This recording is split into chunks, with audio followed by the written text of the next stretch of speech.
السلام علیکم ورحمت الله وبرکاته. ملګرو نن به په دې ویډیو کې زه ته دروښیم چې دې موبایل ته دې پاسورډ ولګوئ چې سړی یو وار یا دوه واره غلط ووایي نو هغه تصویر به واخیستل چې دې موبایل سم نو بیا چې دې موبایل خلاص کړي نو د هغه تصویر به ستا په موبایل کې سیم نو ویډیو تر اخره پورې وګورئ او نور دوستان هم درسره شیر کړي.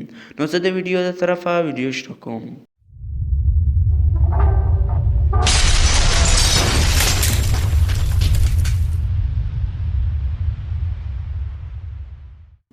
اول به دې راسي پلی سټور ته. پلی سټور چې راسي یو کوچنی اپلیکیشن دی هغه به راډاونلوډ کړي خپل پلی سټور څخه د ترډ آی په نامه. ترډ آی چې مې سرچ کړي نو پلی سټور به ستا سره ریزلټ راواړي. دا دې راواړوي دا ما الریډي انسټال کړی دی تی بیا خپل په موبایل کې انسټال کړي. نو بیا چې مې انسټال کړي بیا به سمپل اوپن کړي. چې اوپن مې کړي نو دی به ستا سره په دا شکل کې اوپن سي. نو چې اوپن سو دی به اوس ستاسې څه دغه غواړي معلومات غواړي ته به دا continue की notification after lock screen unlock say دی allow open string درته به دا یو دغه allow کړي نو دی به ستا سره راولي لاندې راسي دغه ترډ آی چې به مې allow کړي برته یې شاته ولاړ سي.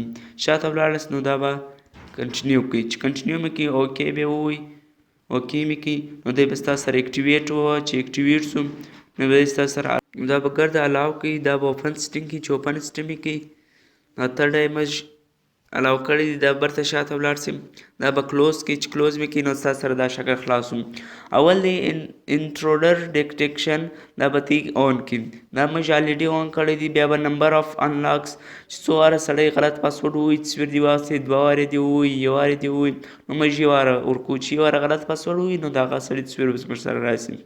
نو بل په دې یو شي کار مه لرئ نو دا به سره اکټیویټ سي. چې اکټیویټ سو که تصویر ستا موبایل بند کړي که بل چا راخیستی وو نو تصویران به درته درراسي. چې پاسورډ یو واره یا دوه واره غلط ووایي نو ستا سره تصویران درته راځي. نو دا 100% کار کوي.